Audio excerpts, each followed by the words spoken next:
ဒီနေ့ကစုံလပြည့်ဟာဗုဒ္ဓနေ့ဦးဇင်းတို့ဗုဒ္ဓဘာသာတွေသတ်မှတ်ကြ။ဘာဖြစ်လို့လဲလို့မေးလိုက်တော့ဖွားပွင့်ဟောဆံဗျာဒိတ်ခံမှတ်ရန်ကစုံလာပြီကျုံဆိုပြီးတော့ဒီလိုတော်ကောင်းတွေမှတ်တမ်းတင်ထားတာရှိတယ်။နောက်တနည်းအားဖြင့်လည်းပဲဗျာဒိတ်ဖွားမြင်ဘောဓိပင်စံဝင်နိဗ္ဗာန်ကစုံလာပဲ။ဗျာဒိတ်ဆိုတာမြတ်စွာဘုရားရှင်ကိုတော်မြတ်ကြီးလေးသိင်ချင်းနဲ့ကဘာတသိန်းကာလရဲ့အထက်ကဒီပင်ကရာမြတ်စွာဘုရားရှင်ကိုတော်မြတ်ကြီးရဲ့ခြေတော်ရင်းမှာဝတ်ဆင်းပြီးတော့ဗျာဒိတ်ပန်းခံယူခဲ့တာခုလိုကစုံလာပြီအဲကြောင့်မို့ဗျာဒိတ်ဆိုပြီးတော့ဒီလိုမှတ်တမ်းတင်တယ်နောက်တကနောက်ဆုံးဘဝဤဘဝရောက်တဲ့အခါပရိသတ်တွေနေပြီးတော့ဆယ်လကြာတဲ့အခါဖွားမြင်တာလည်းပဲအခုလိုကစုံလာပြီ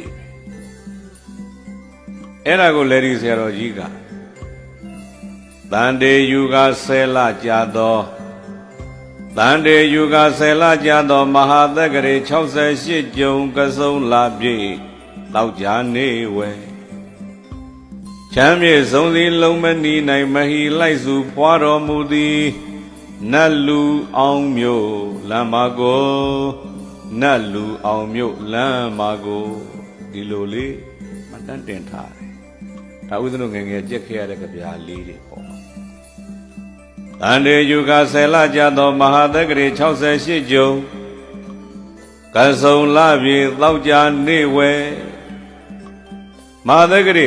68ခုကစုံလပြေတောက်ကြနေဖယားလောင်းပါဖြစ်တော့ဖွားမြင်တယ်။အဲကြောင့်ကစုံလာပြီးနေ့ဟာနံပါတ်2အနေနဲ့မှတ်ရမှာကမြတ်စွာဘုရားအလောင်းတော်ဖွားမြင်တော်မူသောနေ့လို့ဒီလိုမှတ်ရပါဖွားမြင်တော်မူတဲ့အခါမှာလဲထူးထူးခြားခြားအံ့ဩစရာကောင်းတာကဘုရားအလောင်းသိတ္တရမင်းသားလေးကဖွားပြီးလျင်ဖွားပြီးခြင်းပဲအဲ့ဒါလမ်းလျှောက်တယ်ခြေလမ်း9လမ်းလှမ်းတော်မူတယ်ခြေလမ်း9လမ်းလှမ်းပြီးတော့လက်ညှိုးကိုထောင်ပြီးတော့မှစကား3ခုနဲ့ကြွေးကြော်တော်မူပြန်တယ်အဂောဟမသမိလောကတလောကကြီးထဲမှာငါဟာအမျက်ဆုံးပဲ